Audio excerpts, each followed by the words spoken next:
अंग्रेजी बनाने की प्रक्रिया सीख रहे थे। हमने सीखा था अभी कि जो वर्तमान समय की बातें हम लोग करते हैं, आज की बातें करते हैं, जैसे मैं पढ़ा रहा हूँ, आप पढ़ रहे हो, या वो पढ़ चुका है, या वो जाता है, इस टाइप की बातें हम लोग करते हैं ना जी, कहते हैं आज की बातें हो रही है, वर्तमान की बातें। वर्तमान को अंग्रेजी में कह देते हैं प्रेजेंट। समय के लिए शब्द है अंग्रेजी में टेंस, तो कह देते हैं प्रेजेंट टेंस की बात है ना। ऐसे वाक्यों को कैसे अंग्रेजी में अनुवाद करते समय किन किन बातों का ध्यान रखना चाहिए, या वो अंग्रेजी में अगर लिखे हैं तो उनको कैसे समझा जा सकता है, इन सब पर चर्चा हमने कर ली है पिछले सेशन में। नॉट ओनली ये प्रेजेंट टेंस हमने पास्ट टेंस, यानी पास्ट मतलब होता है समय बीत गया है, टेंस मतलब समय, जो बीते समय की बातें जितनी होती हैं, जैसे मैं पढ़ रहा था, तुम ये काम कर रहे थे, वह जा रहा था, वह जाता था, वो उसने ये काम कर लिया था, है ना, इस टाइप की बातें करते हो तो कहते हैं हम ना, ऐसा लगता है कि भाई, ऐसा लगता है ऐसा है ही कि ये बीते समय की बातें हैं, है ना। तो बीते समय की बातों को पास्ट टेंस कहते हैं। पास्ट टेंस यानी पास्ट मतलब बीते समय, बीता हुआ, और टेंस का मतलब समय, तो बीते समय की बातें हो गई ना। तो इस पर भी हमने चर्चा कर ली है कि इनको अगर ऐसे वाक्यों की जो बोल रहे हो उसका अंग्रेजी में कैसे अनुवाद किया जा सकता है, या वो अंग्रेजी में लिखे हैं तो उनको उनका कैसे हिंदी में समझा जा सकता है उनको, है ना। ये सारी चर्चा हम लोग कर चुके हैं। बचा है फ्यूचर, इनके बारे में हमें चर्चा करना है कि आने वाले समय की जब हम बातें करते हैं तो उनको कैसे अंग्रेजी में बना सकते हैं, या अंग्रेजी में उनको कैसे कन्वर्ट कर सकते हैं, या वो अंग्रेजी में लिखी है तो उनको कैसे समझ सकते हैं, इस पर हम चर्चा करने वाले हैं। क्लियर? चलिए, तो बीते समय की बहुत सारी बातें करते हैं हम लोग, कौन कौन सी बातें करते हैं एक बार देख लेते हैं जरा, है ना। अच्छा, इसमें भी जैसे हमने प्रेजेंट टेंस यानी वर्तमान समय की बातें करने के दौरान हमने देखा था कि इस बात कई तरीके से बातें हम लोग करते हैं, है ना। जैसे कई बार ऐसी बातें करते हैं जिससे इस बात की जानकारी मिलती है कि काम लगातार हो रहा है ना, इस टाइप का। जैसे क्या होता था कि मैं जा रहा हूँ, तुम खा रहे हो, इस टाइप की, कम से कम इस बात की जानकारी मिली काम हो रहा है लगातार। लगातार की एनर्जी कंटिन्यूअस होती है, इसलिए कंटिन्यूअस टेंस कह लेते हैं इसको। कई बार समय के बारे में बिल्कुल जानकारी नहीं होती, अनिश्चित स्थिति बनी रह जाती है, तो उसको हम कह देते हैं अनिश्चित की अंग्रेजी होती है इंडेफिनिट, तो उसको कह देते हैं हम इंडेफिनिट टेंस है ना। इंडेफिनिट का, हाँ, जैसे जैसे जैसे कहते हैं ना, वह जाता है ना, या वो खाता है, वह पढ़ता है ना। जैसे मैंने कहा वो पढ़ता है, तो ये वर्तमान समय की बात है। लेकिन समय के मामले में यहाँ पे आपको नजर आए, जरा गौर से देखोगे तो समझ में आएगा कि सारी चीजें अनिश्चित बनी हुई है। जब मैं कहता हूँ वह पढ़ता है, तो इस बात की जानकारी इसमें कहाँ समय की मिलती है पक्की, वह पढ़ता है कि वह पढ़ाई पढ़ना कब स्टार्ट करता है, या कब पढ़ चुका होता है ना, या लगातार पढ़ता है, या सुबह शाम पढ़ता है, खाली कोई जानकारी नहीं मिलती है ना। जब समय के बारे में कोई जानकारी विशेष नहीं मिल पाती है तो बोलते हैं अनिश्चित स्थिति रह गई। समय के मामले में अनिश्चित रह जाती है स्थिति, तो उसको बोल देते हैं, कह देते हैं भाई, उसके लिए अंग्रेजी में शब्द है इंडेफिनिट, है ना। इंडेफिनिट समय को टेंस कह देते हैं ना। तो जैसे ये वर्तमान में ऐसे हमने पढ़ा था इंडेफिनिट और कंटिन्यूअस, परफेक्ट, है ना। समय के बारे में पक्की जानकारी मिल जाए तो उसे परफेक्ट टेंस कह देते हैं। परफेक्ट समय की बात है ना, पक्की समय की जानकारी मिल रही है ना। फिर उसमें परफेक्ट के साथ साथ लगातार की भी जानकारी मिल रही है ना, तो कह देते हैं भाई वो परफेक्ट कंटिन्यूअस है। सारी बातें हम लोग कर चुके हैं। ऐसे भविष्य काल में भी ऐसे बांट कर उनको समझा जा सकता है ना। तो जब हम देखते हैं पहले इंडेफिनिट पढ़ लेते हैं ना, कि ऐसे भविष्य के बारे में बात, यानी आने वाले समय की बातें जब हम करते हैं, उन बातों में उन वाक्यों को हम समझने का प्रयास करते हैं जिनके बारे में समय की अनिश्चितता बनी रहती है। जैसे मैं कहता हूं कि तुम, या वह, या फिर कोई किसी नाम लिख लीजिए, नाम मान लिया रमेश, इतिहास पढ़ेगा। रमेश 12वीं में इतिहास पढ़ेगा, इतिहास पढ़ेगा, है ना। रमेश इतिहास पढ़ेगा, है ना। इसमें इस बात की जानकारी नहीं मिल पा रही है कम से कम कि रमेश इतिहास कब पढ़ना स्टार्ट करेगा, या कब पढ़ना बंद कर देगा, या लगातार पढ़ेगा इतिहास, या फिर रुक रुक कर पढ़ेगा, है ना, सुबह शाम पढ़ेगा, या संडे मंडे पढ़ेगा। समय के बारे में सारी अनिश्चितता बनी हुई है, इस बात को आप समझ पा रहे हो। इसलिए आप कह सकते हो कि यहाँ पर जब समय के बारे में अनिश्चित स्थिति बनी है तो इसको अनिश्चित कह देते हैं। अनिश्चित की अंग्रेजी इंडेफिनिट होती है, समय की अंग्रेजी होती है टेंस, है ना।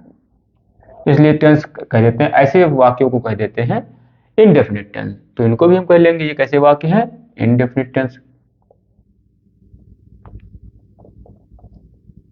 Indefinite tense. अच्छा, क्योंकि ये आने वाले समय की बात हो रही है ना, जैसे रमेश इतिहास पढ़ेगा, तुम स्कूल जाओगे, इस टाइप की बातें ना, या मैं सुबह नहाऊंगा, इस टाइप की बातें कह लीजिए। तुम कानपुर जाओगे या स्कूल जाओगे, जब जो भी लिख लीजिए। ऐसे आप तमाम सारी बातें करते हो आसपास में, स्कूल जाओगे, हम सब क्रिकेट खेलेंगे, हम सब या पढ़ाई करेंगे, या हम सब या नौटंकी करेंगे, हम सब लड़ाई झगड़ा करेंगे, ऐसे तमाम सारी बातें आप लोग करते हो ना। हम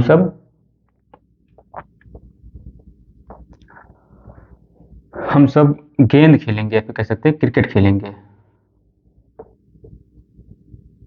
क्रिकेट खेलेंगे।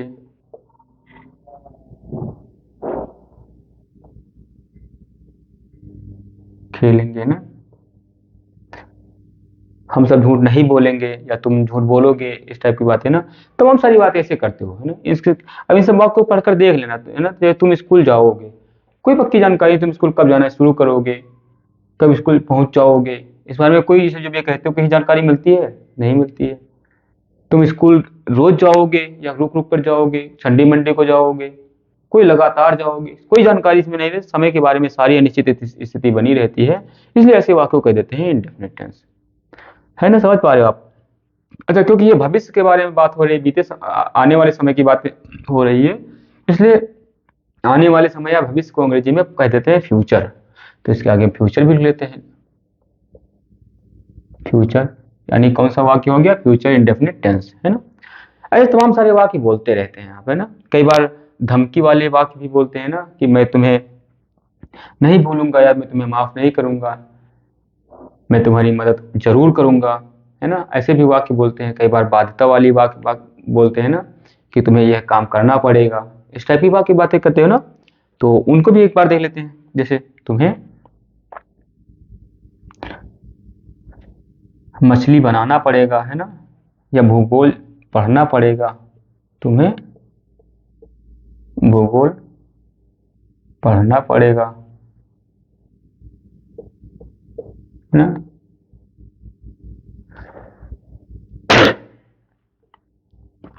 फिर और मान लिया, मैं तुम्हारी मदद जरूर करूंगा, या वह तुम्हारी मदद जरूर करेगा,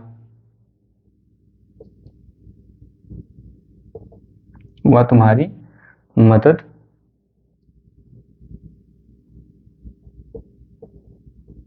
जरूर करेगा, है ना। ऐसे तमाम सारी वाक्य बोलते हैं ना। जैसे मैं तुम मुझे माफ नहीं करोगे, है ना, या मैं तुम्हें माफ कभी नहीं करूँ, या हम तुम्हें माफ कभी नहीं करेंगे, हम सब तुम्हें, हम तुम्हें कभी नहीं भूलेंगे, या कभी माफ नहीं करेंगे ना, माफ कर देंगे या कभी नहीं करेंगे, जो भी है ना। अच्छा, नहीं लिख लेंगे तो ये निगेटिव सेंटेंस हो जाएगा, लेकिन चलिए लिख लेते हैं। क्या निगेटिव क्या पॉजिटिव, हमें कुछ नियमों तो होता ही नहीं है ना, सब खाली समझना है, उसकी अंग्रेजी लिख देना है बस, है ना। आप इस बात को भी पढ़ते वक्त, आपने पिछली क्लास को पढ़ते वक्त अनुभव करा होगा, है ना, करा है। इसमें भी यही बातें अनुभव करोगे कि कोई नियम उम सही मायने में होता नहीं है, समझना होता है बस, थोड़ा सा संवेदना पूर्वक आप शब्दों को समझना होता है। अगर समझ पाते हो तो उसकी अंग्रेजी बनाने में सक्षम हो पाओगे, या अंग्रेजी में अगर लिखा है तो उसको अंग्रेजी हिंदी में समझने में सक्षम हो पाओगे। वरना नियम तो बहुत सारा है, वो सब रटते रह जाओगे, उससे कुछ कुछ होता होता नहीं है ना। जब तक हम नियम के सहारे थे तब तक हम अंग्रेजी को ही नहीं बोल पाते थे, लेकिन जब तक जैसे वो मीडियम हो गया है ना, तो सारी चीजें आसान हो गई, है ना। हम तुम्हें माफ नहीं करेंगे, या कभी नहीं करेंगे, माफ कभी नहीं करेंगे, चलिए कभी नहीं करेंगे या कर पाएंगे, जो भी है ना, जो भी स्थिति है। अच्छा, बातें जब पूरी कर लेते हैं तो उसको कह देते हैं पूरी पूरी तरह से बातें हमारी पूरी हो गई, तो एक विराम का चिन्ह लगा देते हैं, जिससे पता चलता है भाई बातें पूरी तरह हो गई हैं। अब इनको कैसे अंग्रेजी में अनुवाद करा जा सकता है, जरा हम देखते हैं। सब पहले समझने का प्रयास करते हैं, तो समझ पाएंगे तो हम अंग्रेजी में भी अनुवाद कर पाएंगे। अच्छा, आप बताइए, इसमें सोचिए जरा, तुम कल स्कूल जाओगे, या मैंने लिख दिया, मान लिया मैं क्रिकेट खेलूंगा, मैं क्रिकेट, मैंने लिख दिया ना, कल मैं क्रिकेट खेलूंगा, आज बारिश होगी, है ना। अच्छा, इसमें इस बात की जानकारी, कम से कम इस बात को पढ़िए और समझिए, थोड़ा सा समझने का प्रयास करिए। मैं क्रिकेट खेलूंगा, कम से कम इसमें इस बात की जानकारी मिलती है कि एक इच्छा प्रकट हो रही है ना। मैं क्रिकेट खेलूंगा, तुम कानपुर जाओगे, यानी तुम्हारी इच्छा है कानपुर जाने की। इस बात का एहसास हो रहा, नहीं हो रहा? जो चीजें इसमें लिखी नहीं होती हैं पर इसमें शामिल होती हैं, उन्हीं चीजों को या तो आप समझ पाओ, ना समझ पाते हो तो उसको नियम के रूप में लिखवा दिया जाता है ना। आप बुद्धिमान हो तो आपको समझना चाहिए ना, समझ लोगे तो नियम रटने से बच जाओगे, है ना। तो आप देखिए, रमेश इतिहास पढ़ेगा, कम से कम इस बात का इसमें एहसास हो रहा है कि रमेश की इच्छा है इतिहास पढ़ने की। अगर इच्छा ना होती तो इतिहास क्यों पढ़ता? रमेश इतिहास नहीं पढ़ेगा, है बात नहीं। तो इच्छा इस सब में नजर आती है ना। मैं क्रिकेट खेलूंगा, हम सब क्रिकेट खेलेंगे, है ना। हम सबकी इच्छा है तभी तो हम क्रिकेट खेलेंगे, हम सबकी इच्छा है कि हम लोग क्रिकेट खेलेंगे, है ना। एक इच्छा प्रकट हो रही है सभी वाक्यों में। तुम स्कूल जाओगे, सब में लग रहा है कि भैया सब लोग सोच रहे हैं, सब लोग इच्छा इच्छा सब लोग जाहिर कर रहे हैं कि हम ये काम करेंगे। इस टाइप की जानकारी मिल रही है लगभग लगभग, क्योंकि इच्छा की अंग्रेजी होती है विल। इच्छा की अंग्रेजी होती है विल, विल होती है ना। कई बार सेल माने भी इच्छा की अंग्रेजी होती, इच्छा होती है ना, या मन करना बोलते हैं, क्या बोलते हैं उसको, मन करता है ना, इस टाइप की स्थिति। तो मैं कानपुर जाऊंगा मतलब मेरा मन करता है कानपुर जाने का, मेरी इच्छा है कानपुर जाने की ना। ठीक है, मैं क्रिकेट खेलूंगा, मेरी इच्छा है क्रिकेट खेलने की, मेरी इच्छा है कानपुर जाने की, इस टाइप की स्थिति बनती है मोटा मोटा ना। तो आप समझ पा रहे हो कि यहाँ पर इच्छा लिखा नहीं है कहीं पे ना। मैं क्रिकेट खेलूंगा, इसमें लिखा नहीं कि मेरी इच्छा है मैं क्रिकेट खेलूंगा, है ना। लेकिन इस बात की जानकारी छुपी है, कम से कम इस बात की अगर ढंग से देखें तो इस बात का एहसास होता है कि मैं क्रिकेट खेलूंगा मतलब मेरी इच्छा है क्रिकेट खेलने की, है ना। तभी तो मैं करूंगा, मैं क्रिकेट खेलूंगा। तो ये इच्छा की अंग्रेजी यहाँ पे लगेगी। समझ पा रहे हो इस बात की ना। इच्छा की अंग्रेजी क्या होती है? विल होती है या सेल होती है। छोटी सी जानकारी आपको ध्यान रखने की जरूरत पड़ेगी यहाँ पे। सेल हमेशा मैं, अच्छा इसकी भी हिंदी अगर हम बना ले थोड़ा सा तो बच जाएंगे रटने से। सेल की अंग्रेजी ऊंगा इंगी कह सकते हो ना, ऊंगा इंगे, है ना। जैसे इसमें क्या है, खेलूंगा, ऊंगा आ रहा है ना लास्ट में, फिर खेलेंगे, ऊंगा और एंगे, इनकी अंग्रेजी सेल होती है, इस बात को मान सकते हो। पर क्या फायदा इन सबको नियम से सब समझने की ना। आप जान लीजिए, आई यानी आई की अंग्रेजी क्या होती है? आई की हिंदी मैं होता है ना। और वी की अंग्रेजी होता है हम सब। तो इनके लिए जो है इच्छा की अंग्रेजी सेल लगाते हैं ना। बाकी शब्द के लिए जैसे तुम या वह या वह सब है ना, इन सब के लिए विल होता है इच्छा की अंग्रेजी ना। तो लगाएंगे, इनके साथ हम देखेंगे, करके देखते हैं। रमेश इतिहास पढ़ेगा, है ना। अब रमेश इतिहास पढ़ेगा, है ना। तो रमेश की इच्छा है इतिहास पढ़ने की ना, तो रमेश लिख लीजिए, रमेश, रमेश, है ना। फिर इच्छा की अंग्रेजी लिख लीजिए, रमेश, है ना। अब मैं होता तो फिर सेल लगा देते इच्छा की अंग्रेजी, आई माने मैं, है ना। या हम सब होता तो क्या लगाते? सेल लगाते थे इच्छा की अंग्रेजी ना। ठीक है, तो आप कह दीजिए। अच्छा, आप ऐसे भी कह सकते हो, बिल मतलब होता है गा, है ना, है ना। सेल, बिल से, और सेल मतलब होता है गे, है ना, और अंगा जो भी है ना, कह सकते हो। ऐसे भी कहकर साथ याद कर समझ सकते हो ना। ठीक है, लेकिन ऐसे भी समझ सकते हो, रमेश की इच्छा है, Ramesh shall, Ramesh will, will क्या करेगा? इतिहास, रमेश पढ़ेगा, पढ़ेगा मतलब विल स्टडी या रीड, जो भी कह सकते हो, स्टडी पढ़ेगा, है ना। ठीक, रमेश विल स्टडी, रमेश की इच्छा है इतिहास पढ़ेगा, है ना, इतिहास पढ़ने की ना, इस टाइप की ना। रमेश विल स्टडी, रमेश इतिहास, रमेश पढ़ेगा, क्या पढ़ेगा? इतिहास। इतिहास की अंग्रेजी होती है हिस्ट्री। तभी आपने देखा होगा सब बिल या सेल हमेशा लगाते हैं भविष्य काल, भविष्य के बारे में जब बात करते हैं ना। क्योंकि भविष्य बात करने का मतलब ही है भाई इच्छा हुआ है ना, इच्छाओं को प्रकट कर रहे हैं हम, ये काम करेंगे, तुम वहां जाओगे, है ना। तो ये समय, आने वाले समय की इच्छाएं तो होती हैं, कम से कम, है नहीं, तो इच्छाओं की अंग्रेजी लिख लेते हैं आराम से। ऐसे नियम है नहीं कुछ बना, इससे ऐसे ही बनाया गया। जो लोग नहीं जान पाते, नहीं सोच पाते, जो लोग सोचते हैं कोई आए हमको लिखवा के चला जाए पूरा सा ऐसा, तो उनके लिए नियम लिखवा दिया जाता, बना दिया जाता है। लेकिन जो सब वाकई में समझदार आदमी, मेहनती आदमी है, थोड़ा मेहनत करना चाहते हैं, थोड़ा दिमागों को यूज करना चाहते हैं, तो उनके लिए नियम कुछ नहीं होता है। उनके लिए समझने की जरूरत होती है ना, है बात नहीं। समझते हैं आराम से, धूमधाम से काम तो चलाते हैं ऐसे। Ramesh will study the history, क्योंकि इतिहास एक विषय है, उसकी इज्जत करनी चाहिए ना, इसलिए लिखते हैं द। जो चीजें आसानी से बनती या बिगड़ती नहीं है ना, धीरे धीरे बनती हैं और बिगड़ते बिगड़ते बहुत बिगड़ती हैं, तो उनका कुछ स्थायित्व होता है या यूनिक होती है ना, विशेष होती हैं, उन सब की आगे द का प्रयोग करते हैं, है ना। ठीक है, अकेली नहीं है तो है, इस टाइप का। जैसे ए एन का प्रयोग भी होता है आर्टिकल के रूप में, बताएंगे हम आगे जाके, है ना। खैर, अब इतना जान लीजिए कि इज्जत करने के लिए हमने एक विषय, हिस्ट्री एक इतिहास एक विषय है पूरा, है ना, उसको पढ़ते हैं लोग, उसका सम्मान करने के लिए दा का प्रयोग हमने करा। इस बात को मोटा मोटा आप जान कर लीजिए। तुम स्कूल जाओगे तो क्या होगा, कौन जाएगा, तुम, यू, है ना। अच्छा, स्कूल जाओगे, इसमें इच्छा की अंग्रेजी क्या लिखे, बिल लिखे कि सेल लिखे, है ना। देखिए सेल हमेशा क्या तो आई यानी मैं के साथ होता है, या फिर वी यानी हम सब के साथ होता है ना। इसमें याद कर लीजिए, खैर याद करने की जरूरत नहीं, लेकिन जान लीजिए मोटा मोटा ना। सही मायने में जब, चलिए पहले लिख लीजिए, उसके बाद यू विल क्या करोगे, जाओगे। जाओगे की अंग्रेजी होती है गो। कहाँ जाओगे, school, to school. You will go to school, बस हो गई, है ना। अच्छा, जाओ की अंग्रेजी गो होता है, पढ़ना की अंग्रेजी होता है स्टडी, इसलिए देखिए हमने ये सब लिखा है ना। और गा गी गे जो लिखा है ना, इसका मतलब ही इच्छा है। अगर ये सब ना होता, गा गी गे, है ना, तो क्या होता, रमेश इतिहास पढ़ता है, इस टाइप का होता, रमेश इतिहास पढ़ेगा। ये गा और गी और गे ये सब जो लिखे हैं ना, इन्हीं से इस बात की जानकारी मिलती है कि इसमें इच्छा प्रकट करने वाले शब्द भाव आ रहे हैं, तभी तुमने इच्छा की अंग्रेजी लिखा। इसलिए आप कह सकते हो गा या गे या गी, है ना, इन सब की हिंदी अंग्रेजी बिल होती है, सेल होता है, इस बात को कह सकते हो आप, जो है बात नहीं।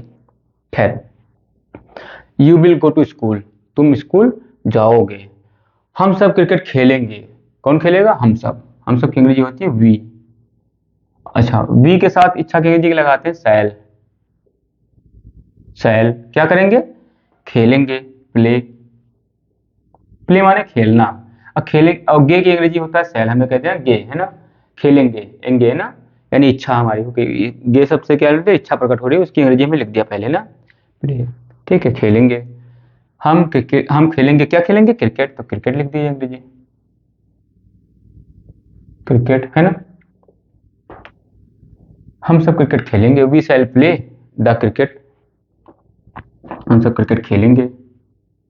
ठीक है, अगेन, मैं क्रिकेट खेलूंगा, इसका भी लिख लीजिए, मैं मतलब कौन, आई। फिर आई के साथ इच्छा की अंग्रेजी हमने देखिए क्या लिखा है, सैल। सैल कह लीजिए, इच्छा की अंग्रेजी कह लीजिए, आ गया गा गी गे की अंग्रेजी कह लीजिए, जो भी कहना है कह लीजिए। ठीक है, समझना है, कुल मिला के समझ के चलना है बस, है ना। दिमाग को खोलना है, अगर खोलोगे नहीं ना तो तमाम सारे लोग आएंगे सिखाने वाले, है ना, जो किताब में लिखा आएंगे बाँचेंगे, ये भी सीख लीजिए, वो भी नियम रट लीजिए, वो भी नियम रट लीजिए, आपको गधा बना देंगे, है ना, भैंसा बना देंगे, बैधा बना देंगे, रटने वाला, है ना, मशीन बना देंगे। आप दिमाग को यूज करोगे, खोल के चलोगे ना, तो पिन पॉइंट पकड़ लोगे, पीक जो उसका मेन पॉइंट होता है ना, बेसिक, उसी के सहारे पूरा कोई भी युद्ध को लड़ा दो, सब युद्ध लड़ पाओगे, चाहे जो वाक्य दे दो, क्योंकि मुख्य बात आपने समझ लिया है ना। देखिए सारी उसकी अंग्रेजी ही लिखना होता है बस, उसकी मीनिंग लिखना होता है बस। ऐसे हर चीज, ऐसे सारा विषय हम लोग पढ़ चुके हैं ना। मैं क्रिकेट खेलूंगा, आई सेल। अब गा की अंग्रेजी हो गया, इच्छा वाली बात हो गई, है ना, खेलूंगा, क्या खेलूंगा, आई सेल। अब खेलना की अंग्रेजी लिख लीजिए, प्ले। क्या खेलूंगा, क्रिकेट, क्रिकेट की अंग्रेजी लिख लीजिए, द क्रिकेट। क्रिकेट लिख लीजिए या हॉकी लिख लीजिए, जो भी कहना लिख लीजिए। बार बार क्रिकेट क्यों क्यों लिखे हम, इसलिए हॉकी लिख दिया हमने, है ना। या कुछ दूसरा लिख सकते थे, जो भी आपकी, ऐसे आप तमाम सारे वाक्य बोलते रहते हो, खुद आप वाक्य बनाइए, उसके अंग्रेजी में अनुवाद करिए, या फिर आप बोलते हो उसको अंग्रेजी में बोलने का प्रयास करिए, या आप किताब पढ़ते हो तो उसको अंग्रेजी में लिखा है उसको हिंदी में समझने का प्रयास करिए। ठीक है, ये आपकी जिम्मेदारी है। आप किताबें पढ़ोगे तो इन सबका उपयोग होगा, खूब उपयोग होगा, तभी आप चीज़ें कंसीड कर पाओगे, वरना चीज़ें पढ़ते हैं भूलते हैं, याद करते हैं भूलते हैं, कुछ याद नहीं रहता उससे, है ना। रिवीजन बहुत जरूरी है। तो आप समझ पा रहे हो ना, बिल सेल के दुनिया भर की बातें, थोड़ा बहुत ध्यान रखने वाली बात है, वो भी ध्यान वहां नहीं रहता। जब आप गुस्सा हो जाते हो तो ये कौन नियम से याद रखता है, ध्यान रख पाता है ना। ऐसे आपको अगर मान लिया आपने तमाम सारे शिक्षाएं आपने याद कर रखी हैं, पढ़ रखा है, समझ रखा है, चीज़ों को सुन रखा है, लोगों की बातें मान रखिए कि भैया किसी से गुस्सा नहीं करना है, नोट्स बना लिया है, ठीक है, किसी को बुरा भला नहीं कहना है, लेकिन अगर पीछे से आ जाए कोई एक थप्पड़ मारकर भाग लेना, फिर आप घूम करो, ये आपको जो इतिहास पर जो नोट्स बना लिया कि गुस्सा नहीं करना है, किसी को बुरा भला नहीं करना है, वो याद रहेगा? घूम कर लो फिर अपना वो शुरू कर दे कोई कहानी, जितनी ताकत जितनी हैसियत है ना, है बात नहीं। तो कहने का मतलब गुस्सा होता है या फिर जब व्यक्ति जब अपनी भावनाओं जब अपने आप को कंट्रोल नहीं कर पाता, ऐसी स्थिति में होता है व्यक्ति ना, तो नियम से हम भूल जाता है, इस टाइप की बातें आप पहले से ही जानते हो। तो यहाँ पर भी देखिए तुम्हें जो है भूगोल पढ़ना पड़ेगा, है ना। देखिए आपा वाली बात है, ये जबरदस्ती वाली बात है ना, जबरदस्ती वाली बात है, सामान्य बातें नहीं रह गया। मैं तुम्हें तुम्हारी मदद जरूर करूंगा, है ना, ये बड़ी भावनाओं में बह जाने वाली बात है ना, है बात नहीं। मैं तुम्हें माफ नहीं करूंगा, पूरा आंखें लाल लाल है ना, समझ है ना, गुस्सा वाली बात है। सारी स्थिति समझ पा रही हो, आपका कंट्रोल खोने वाली बात है। यहाँ पे आप कह सकते हो कौन कौन सी स्थिति बन पा रही है, या तो धमकी देने वाली स्थिति बन पा रही है, मैं तुम्हें कभी माफ नहीं करूंगा, या फिर मैं तुम्हारी मदद जरूर करूंगा, या अनिवार्य वाली स्थिति बन जा रही है ना, कि अनिवार्य रूप से तुम्हारी मदद करूंगा ना, ठीक है, या जरूर वाली स्थिति बन रही है ना। दूसरा और स्थिति बन रही है, तुम्हें काम करना पड़ेगा, यानी बाध्य, मजबूरी है ना, या बाधा है ना, मजबूरी कह सकते हो ना, या फिर लादना, बोझ लादना कह सकते हो, बाध्यता बोल दीजिए, बाध्यता है ना, एक शब्द है बाध्यता, या बाध्य हो, ठीक है, भूगोल पढ़ने के लिए तो भूगोल पढ़ना पड़ेगा, ये ज्यादा पो नहीं करोगे, ये आपको पढ़ना पड़ेगा, है ना, आपको मछली बनाना पड़ेगा, ठीक है, गला अगर ले रखा है तो, है बात नहीं। तो कहने का मतलब ये है कि जब ऐसी स्थिति आती है तो बिल्कुल भावना आप अपने आप खो देता है। तो ये सब जो नियम आपने बना रखे थे कि भाई आई और वी के साथ सेल लगाते हैं इच्छा के लिए, और बाकी के लिए विल लगाते हैं, सब कुछ सारा नियम खत्म, है ना, सब गड़बड़ जाता है ना। इसके जगह पर सेल के जगह पर यहाँ बिल लगा देते हैं और बाकी के साथ सेल लगा देते हैं। समझ पा रहे इस बात को, कि सारा जो है जो नियम बना रखा था आपने, आई और वी के साथ सेल लगाएंगे, बाकी के लिए बिल लगाएंगे, है ना, अच्छा की अंग्रेजी। तो यहाँ पर सब उल्टा हो जाता है, जब आप व्यक्ति आपा खो देता है ना, सारा नियम भूल जाता है व्यक्ति और उल्टा कह देता है सारी बातें। आई के साथ हमेशा बिल लगा देता है, बी के साथ बिल लगा देता है, बाकी के लिए सेल लगा देता है ना, जैसे आप देखेंगे अभी भी। तुम्हें भूगोल पढ़ना पड़ेगा, तो क्या, अच्छा तुम्हें की अंग्रेजी क्या होती है, यू। अच्छा यू, यू के आगे क्या लगाते थे जनरली, आपको जब नियम नियम से चलते थे तो बिल लगाते थे ना, you will go to school, आपको स्कूल आप स्कूल जाओगे या तुम स्कूल जाओगे ना। यहाँ तुम्हें भूगोल पढ़ना पड़ेगा, है ना, डराने वाली बात है, धमकी देने वाली बात है, बाध्य करने वाली बात है ना। तो क्या यू के साथ बिल लगाएंगे, नहीं, भूल जाएंगे हम अपना जो है गलत कर देंगे, है ना, या फिर जो है बदल देंगे ना, सेल, यू सेल, रीड या स्टडी। अच्छा पढ़ना पड़ेगा तो रीड लिखिए ना, रीड, रीड द भूगोल, भूगोल की अंग्रेजी होती है ज्योग्राफी। तुम्हें भूगोल पढ़ना पड़ेगा, है बात नहीं, फुल स्टॉप लगाना पड़ेगा, है बात नहीं, फुल स्टॉप लगा लेना चाहिए ताकि हमें पता चल जाए पूरी बातें कह डाली हमने ना। मैं तुम्हारी मदद जरूर करूंगा, है ना, तो मैं की अंग्रेजी होती है आई, है ना। अब आई के साथ सेल वेल लगता है ना, इस बात को जानते हो, आई और बी के साथ सेल लगता है, बाकी साथ बिल लगता है ना, इस बात को आप जानकारी पहले से ही आपको ना, ठीक है। लेकिन यहाँ पर देख लिए उल्टा हो जा रहा है ना, जब धमकी लेने वाली बात आती है, अनिवार्यता वाली बात आती है, बाध्यता वाली बात आ जाती है, यानी व्यक्ति अपना आपा खो देता है जब, तो ये सब नियमों सब भूल जाता है व्यक्ति, सीधा इसका सब उल्टा होने लगता है, यू के साथ यानी आई और वी के साथ बिल लग जाता है, बाकी के साथ सेल लगाने लगता है व्यक्ति ना, फिर आपा खो गया है, इस टाइप की स्थिति बनती है। तो इस समझ पा रहे हो अपना, मैं तुम्हारी मदद जरूर करूंगा, आई के साथ सेल लगाना चाहिए, लेकिन यहाँ पे क्या लगा देंगे हम, विल लगा देंगे, आई विल हेल्प यू, मैं तुम्हारी मदद जरूर करूंगा, है ना, अवश्य करूंगा, ठीक है, वैसे ही सब स्थिति है ना। हम तुम्हें माफ कभी नहीं करेंगे, हम की अंग्रेजी होती है वी। अब वी के साथ देखिए नियम, अगर हम पढ़ाते तो वी के साथ इच्छा की अंग्रेजी सेल लगाते थे ना, आई वी के साथ, यहाँ पे देखिए हम गलती कर देंगे फिर, है ना, क्योंकि व्यक्ति जब गुस्से में होता है तो उसका दिमाग काम करना बंद कर देता है, शायद इसीलिए ये नियम बनाया गया था, पता नहीं, जो भी स्थिति है, कुल कि आपको ये समझना है कि जब गुस्सा या धमकी या फिर बाध्यता वाली स्थिति आए तो आई और वी के साथ बिल लगाते हैं, बाकी सबके साथ सेल लगाते हैं, इस टाइप की स्थिति है, सब आप जान समझ पा रहे हो ना। वी विल नेवर, नेवर माने क्या होता है, नहीं, कभी नहीं, वी विल नेवर।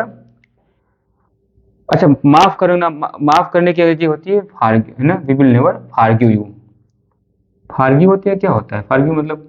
फारगेट माने होता है भूलना, है ना। फारगी मतलब होता है माफ करना। नेवर फारगिव यू, यू माने तुम। अच्छा, माफ करना की अंग्रेजी एक बार चेक कर लेना जो भी होता है, हो सकता है मेरे हिसाब से फारगी होता है, हो सकता है कुछ और हो, चेक कर लेना गूगल से, ठीक है, पूछ लेना। तो मैं हम तुम्हें कभी माफ नहीं करेंगे, we will never forgive you, है ना। जनरली अब वी के साथ क्या लगाते थे हम लोग? सेल लगाते थे। अच्छा, अब देखिए जब ये दबाव वाली बात आ गई, अनिवार्य वाली बाध्यता वाली बात आ गई, तो हमने वी के साथ सेल बिल लगा दिया। इतना ध्यान रखना है आपको, ठीक है, मेरे हिसाब से आपको क्लियर। बाकी बाकी के लिए जब जनरल बातें हो, मैं तुम्हें जाऊँ, मैं ये काम करूंगा, मैं लिखूंगा, ठीक है, मैं निबंध लिखूंगा, आई शैल राइट द एसे, मैं निबंध लिखूंगा, मैं कानपुर जाऊंगा, आई शैल गो टू कानपुर, तुम ये काम करोगे, you will do this work, आज बारिश होगी, है ना, इट विल रेन टूडे, आज बारिश होगी, है ना। इस टाइप की स्थिति कर लगातार आप तमाम सारे वाक्यों को जब हिंदी में बोलते हो उसको अंग्रेजी में बोलने का प्रयास करिए, या जो आप किताब पढ़ते हो उसको अंग्रेजी में लिखा है अगर तो हिंदी में समझने का प्रयास करिए, आपकी सारी चीजें क्लियर हो जाएगी, हमेशा के लिए क्लियर हो जाएगी, समझे। अच्छा, ये वाक्य हो गए, इस इन वाक्यों को में क्योंकि नो या नॉट नहीं शब्द नहीं लगा है ना, इसलिए ऐसे वाक्यों को देते हैं सकारात्मक वाक्य। हिंदी में अंग्रेजी में शब्द इनके लिए अफर्मेटिव, अफर्मेटिव या असर्टिव, है ना। सेंटेंस, सेंटेंस मतलब वाक्य। अब कई सारे शब्द होते हैं जिनका बढ़िया सा अर्थ निकल आता है तो उसको वाक्य कहते हैं, क्लियर। अब हम जरा इसमें नेवर देखिए लगा है, ये मना करने वाले वाक्य हैं, ऐसे वाक्यों को बोल देते हैं निगेटिव। जरा हम ऐसे वाक्यों को देख लेते हैं जहां पर मना करने वाले वाक्य हैं। मना करने वाले वाक्यों को अंग्रेजी में कह देते हैं निगेटिव। आपको पता है मना करने वाले दो शब्द होते हैं जनरली, ठीक है, सेंटेंस। जैसे क्या होता है, नहीं, नहीं शब्द से पता चल जाता है मना करना, कभी नहीं शब्द है, इससे पता चल जाता है वाक्य में मना करने वाली स्थिति है ना। तो समझ लेते हैं जरा, है ना। कुछ नहीं है, बस जैसे मान लिया हमने कहा रमेश इतिहास पढ़ेगा, रमेश इतिहास नहीं पढ़ेगा, हमने ऐसा कह दिया, तो नहीं इस यहाँ पे लगा तो नहीं वहां पर भी लगा दीजिए। रमेश विल नॉट स्टडी, नहीं पढ़ेगा, not study the history, Ramesh इतिहास नहीं पढ़ेगा। तुम स्कूल जाओगे, you will go to school, तुम स्कूल नहीं जाओगे, तुम स्कूल नहीं जाओगे या तुम स्कूल कभी नहीं जाओगे, तो लिख लीजिए you will not go to school. वहां भी जैसे यहाँ पे नहीं लगाया वहां पे भी नॉट लगा दीजिए, नहीं की अंग्रेजी नॉट, यहाँ पे लिख दिया हमने नॉट, है ना। You will not go to school कह सकते हो, नहीं कह सकते हो। हम सब क्रिकेट खेलेंगे, we shall play the cricket, हम सब क्रिकेट नहीं खेलेंगे तो we shall not play the cricket, है ना, क्रिकेट नहीं खेलेंगे। नहीं यहाँ पे लगाते तो नॉट, तो खेलेंगे के पहले तो खेलने की अंग्रेजी के पहले यहाँ पे नॉट लगा दीजिए, we shall not play the cricket. मैं क्रिकेट खेलूंगा या मैं हॉकी खेलूंगा या मैं भूगोल पढ़ूंगा या मैं बायोलॉजी पढ़ूंगा, मैं केमिस्ट्री पढ़ूंगा, जो भी कह सकते हो ना, जो भी शब्द जो भी बोलते हो उसको बोलने का प्रयास करिए अंग्रेजी में, है ना। टूटी फूटी बोलिए, सही गलत बोलिए बोलिए, लेकिन सही हो जाएगा, चेक करते रहिए बस। मैं हॉकी खेलूंगा, मैं hockey I shall play the hockey, मैं हॉकी नहीं खेलूंगा, तो जैसे यहाँ ही नहीं लगा दिया, वहां नहीं की अंग्रेजी वहां भी लगा दीजिए, आई शैल नॉट प्ले, मैं नहीं खेलूंगा क्या, द हॉकी, हॉकी, है ना। फिर आगे इनमें भी स्थिति कर सकते हो, तुम्हें भूगोल पढ़ना पड़ेगा, तुम्हें भूगोल नहीं पढ़ना पड़ेगा, है ना, तो वहां पर भी नोट लगा दीजिए, नॉट नॉट रीड द भूगोल, है ना। जैसे सब में अगर ना नहीं है तो नहीं की अंग्रेजी लगा दीजिए, कभी नहीं है तो कभी नहीं की अंग्रेजी नेवर लगा दीजिए। जैसे देखिए इसमें लगा है हम तुम्हें माफ कभी नहीं करेंगे, we will never forgive you, हम तुम्हें कभी माफ नहीं करेंगे, है बात नहीं। तो जैसे जैसे जैसे अंग्रेजी शब्द आए उसी के शब्द के लगा देना है। समझ पा रहे हो आप नेगेटिव नेगेटिव कैसे बनाते हैं ना। ऐसे कई बार वाक्य ऐसे होते हैं ना जिनसे इस बात की जानकारी मिलती है कम से कम कि इसमें सवाल पूछा जा रहा है ना। तो ऐसे वाक्यों को बोल देते हैं इंट्रोगेटिव अंग्रेजी में, है ना, इंट्रोगेटिव सेंटेंस। इंट्रोगेटिव मतलब होता है सवाल पूछने वाले शब्द वाक्य, है ना। हमें समझना ही तो है, तो कम एग्जाम्पल से भी हम समझ सकते हैं ना। जैसे मैं कहता हूं क्या रमेश इतिहास पढ़ेगा, मतलब ये सवाल पूछने वाला वाक्य हो गया नहीं हो गया। क्या रमेश इतिहास पढ़ेगा, क्या तुम स्कूल जाओगे, क्या आज बारिश बारिश होगी, क्या वो इन एग्जाम में सफल हो पाएगा, है ना, क्या वह कल स्कूल पहुंच पाएगा, है बात नहीं। तो आप ऐसे तमाम सारी बातें करते हो ना सवाल पूछने वाले, तो अब यहाँ भी बात कर लेते हैं ना, क्या सब क्या क्या क्या जोड़ सकते हैं ना, है ना। तो जब क्या सबके आगे लिख देते हैं तो उसमें कुछ अंग्रेजी नहीं लिखी हुई होता है, इस बात को आप जानते हो पहले से। लास्ट में जो गा गी गे की अंग्रेजी इसमें लिखा है विल सेल लिखा है, जैसे उसमें इजमाल लिखते थे, हाय की हाय हूँ की अंग्रेजी कई बार सबके अलग अलग है, जैसे उसमें चुकूंगा चुका है चुकी है ना, इसे सब लिखते थे ना, लिखे थे लिखते थे। उसमें है हो की अंग्रेजी हैव था, पास आने की स्थिति थी, हैड हैव हैड था तो उनको बाहर निकाल लाते थे।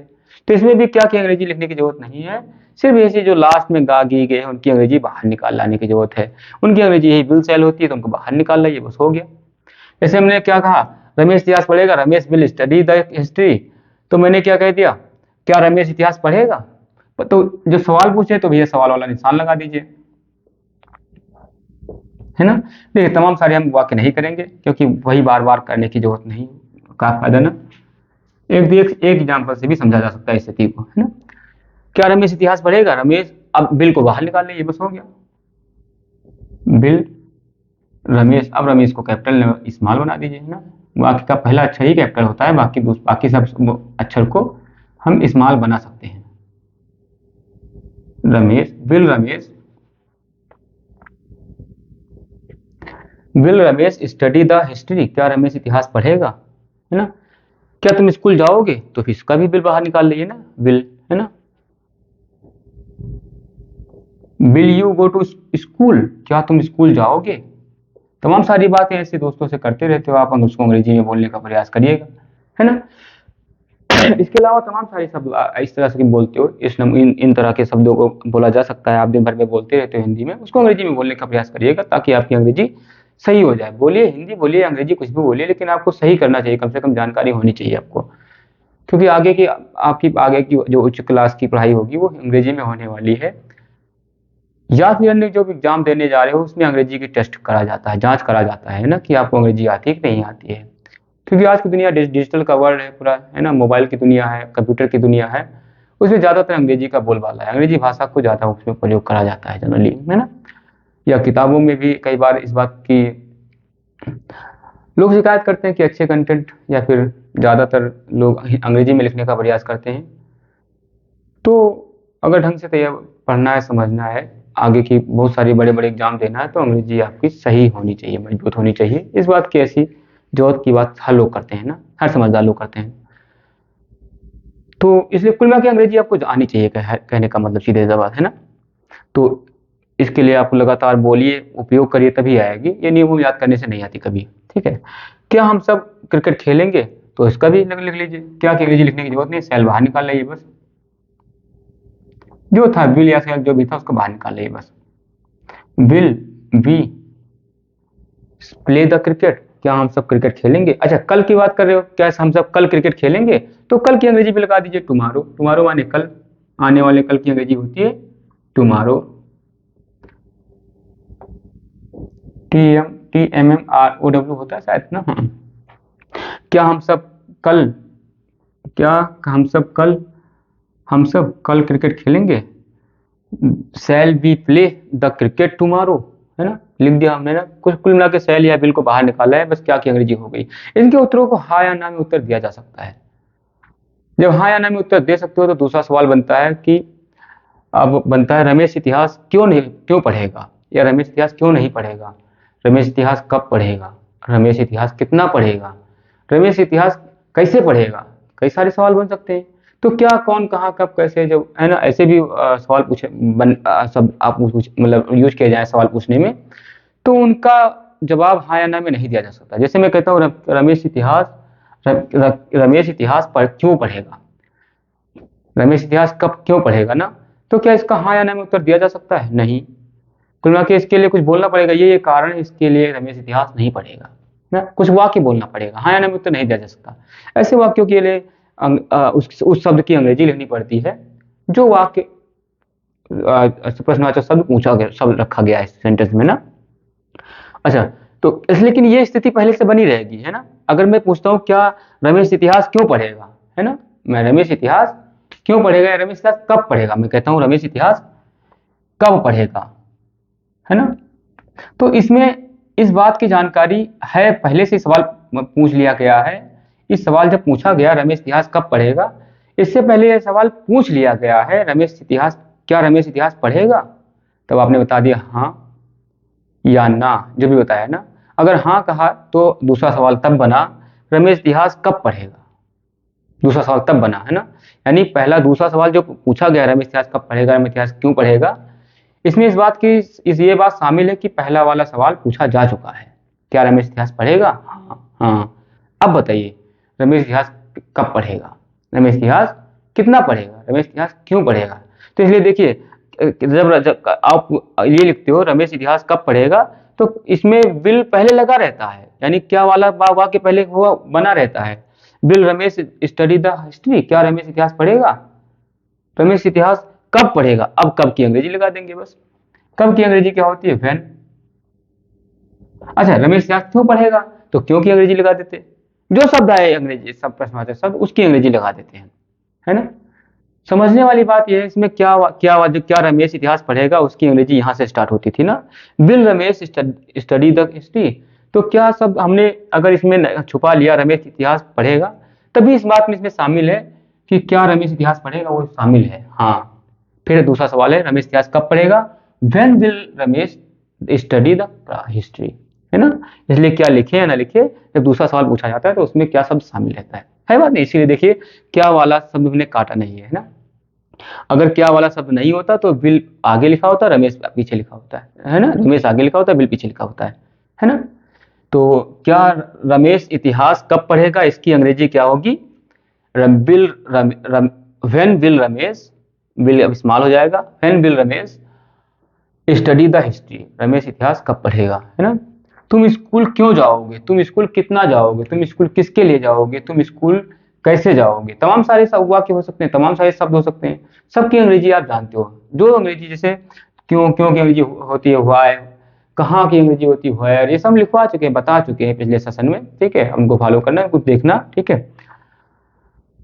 उनको पढ़ना, समझ जाओगे, क्लियर, ठीक है। तो मैंने लिख दिया तुम स्कूल क्यों जाओगे, या कब जाओगे, या कितने बजे जाओगे। तो इन सब की अंग्रेजी लिख दीजिए बस। इन सब की, जैसे क्यों की अंग्रेजी क्या होती है, व्हाई, तो व्हाई लिख दीजिए बस, बाकी ये इस्तेमाल हो जाएगा। अच्छा, जैसे यहाँ पे प्रश्नवाचक शब्द निशान लगा दिया, यहाँ पर भी प्रश्नवाचक निशान लगाना पड़ेगा, क्योंकि ये भी एक भाषा है ना। लगा दीजिए निशान, है ना, बात नहीं। हम सब कल क्रिकेट खेलेंगे, हम सब कल क्रिकेट कितना खेलेंगे, है ना। हम सब कल क्रिकेट कैसे खेलेंगे, बारिश हो गई तो कैसे खेलेंगे, लिख लीजिए। हम सब कल क्रिकेट कैसे खेलेंगे, तो कैसे आ गया सब, तो कैसे की अंग्रेजी लिख दीजिए, हाउ। अब शैल को इस्तेमाल कर दीजिए, है ना, एस को। How shall we play the cricket tomorrow, हम कल क्रिकेट कैसे खेलेंगे, हो गया, है बात नहीं। ऐसे तुम्हें इतिहास कौन पढ़ाएगा, तुम्हें नागरिक शास्त्र या फिर कला या फिर इतिहास कौन पढ़ाएगा, इतिहास कौन पढ़ाएगा, या कल तुम्हें इतिहास कौन पढ़ाएगा, जो भी कह सकते हो, तमाम सारे वाक्य पूछ सकते हो ना, कौन पढ़ाएगा, है ना। तो इसकी अंग्रेजी क्या बनाओगे आप, हु। अब कौन की अंग्रेजी क्या होती है, हु, विल, देखिए सबके आगे लिखा है ना, व्हेन विल, है ना, व्हाई विल, हाउ सेल ना, जो भी ना, हु विल, है ना, टीच यू, है ना, पढ़ाएगा की अंग्रेजी क्या, पढ़ाना की अंग्रेजी क्या होती है, टीच यू, तुम्हें क्या, द हिस्ट्री। अच्छा, कल अगर लिखा है तो उसकी अंग्रेजी टुमारो लिख दीजिए, है ना, कोई दिक्कत, कर पाओगे सारे सवाल। ऐसे तमाम सारे, मैंने तो कुछ नमूने लेकर के समझाने का प्रयास करा, लेकिन ऐसे तमाम सारे वाक्य आप दिन भर में बोलते रहते हो हिंदी में, उसको अंग्रेजी में बोलने का प्रयास करिए। अंग्रेजी की किताबें पढ़िए, उसमें अगर ऐसे वाक्य मिल जा रहे हैं, मिलेंगे, जाहिर सी बात है, वो और कहाँ से वाक्य आते रहते हैं ना, उनको समझने का प्रयास करिए, तभी जा करके आप जो आता है आंसर, क्वेश्चन आता है, लॉन्ग आंसर, शॉर्ट आंसर, दुनिया भर के आंसर आता है ना, उन सबको अगर हिंदी में कहानी की कविता समझ में आ रही, पाठ का अगर पढ़ा होगा, ढंग से समझा होगा, उसकी कहानी पता होगा, तो आप उनके उत्तर अगर उनको अंग्रेजी में बना पाने में सक्षम हो, तो उनको आप उत्तर लिखने में सक्षम होंगे। आपको लॉन्ग आंसर, शॉर्ट आंसर, दुनिया भर के आंसर याद करने की जरूरत नहीं होगी, ठीक है। इसलिए इनको गंभीरता से लीजिए, पढ़िए, समझिए, याद और बोलिए, उपयोग करिए। मेरा एक कह सकते हो एक ही बात पर फोकस रहता है या एक ही दबाव की शक्ति बनाने का प्रयास करता हूँ मैं, या फिर समझाने का प्रयास करता हूँ कि आप याद न करिए, दुनिया भर में न मत पढ़िए, आप उपयोग करिए चीज़ों को। जैसे आपने जो पढ़ा है इनका उपयोग करिए, बोलिए, जो जो हिंदी में बोले उसको अंग्रेजी में बोल दीजिए 2 4 10 दिन।